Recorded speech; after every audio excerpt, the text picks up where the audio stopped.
Tuan-tuan dan puan-puan sekalian, bayangkan kita telah melaksanakan satu projek selama beberapa bulan dan projek itu telah siap.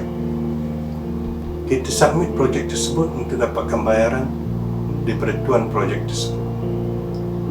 Tapi dia tidak nak membuat bayaran. Katanya projek tersebut tidak memenuhi spesifikasi penting. Oleh kerana ia tidak memenuhi spesifikasi penting, maka dia tidak dapat membuat bayaran tersebut. Kita dah kerja beberapa bulan ni. Bila kita semak akaun bank kita, bayaran tidak masuk. Apa perasaan kita ketika itu? Tentu kecewa, kan? Sama juga di akhirat nanti. Apabila tiba masa untuk menimbang amal kita, kita dapati amalnya sangat sedikit. Padahal di dunia kita telah pun bekerja, beramal, amal ibadah, amal kebajikannya banyak. Kita tertanya kenapa jadi begitu? Kerana amal tersebut tidak memenuhi spesifikasi penting kepada amal, iaitu ikhlas. Dia tidak mempunyai spesifikasi ikhlas untuk melayakkan amal tersebut dapat dibawa ke hari akhirat nanti. Jadi penting untuk kita memastikan dan berusaha agar setiap amal ibadah kita ini disertai dan dilakukan dengan penuh ikhlas. Dengan ikhlas, hadis pertama dalam Matan Arba'in Imam Nawawi daripada Umar radhiyallahu anhu menyebut, innamal a'malu binniyat wa innama likulli imri'in ma nawa. Faman kanat hijratuhu ila Allah wa rasulih fa hijratuhu ila Allah wa rasulih. Faman kanat hijratuhu lidunya yusibuha aw imra'atin yankihuha fa hijratuhu ila ma hajara ilaihi. Rawahu Bukhari wa Muslim.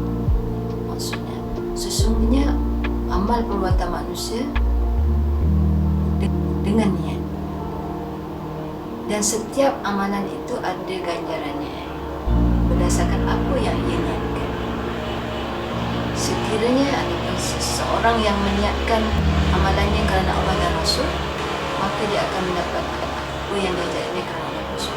Maka barang siapa pula yang beramal kerana dunia, yang ia dapat habuannya, ataupun untuk mengahwini wanita ataupun perempuan, maka dia akan dapat apa yang dia niatkan. Soal ikhlas kat sini maknanya dalam konteks amal ibadah kita, ianya ada satu kemuncak kepada hubungan kita dengan Allah Ta'ala.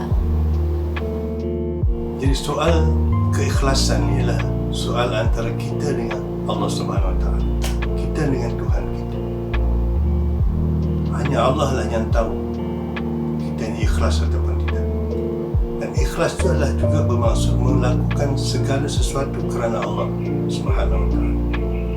Dengan sebab itu, untuk mencapai keikhlasan ini, kita harus mempunyai hubungan yang baik dengan Allah Subhanahu Wa Taala.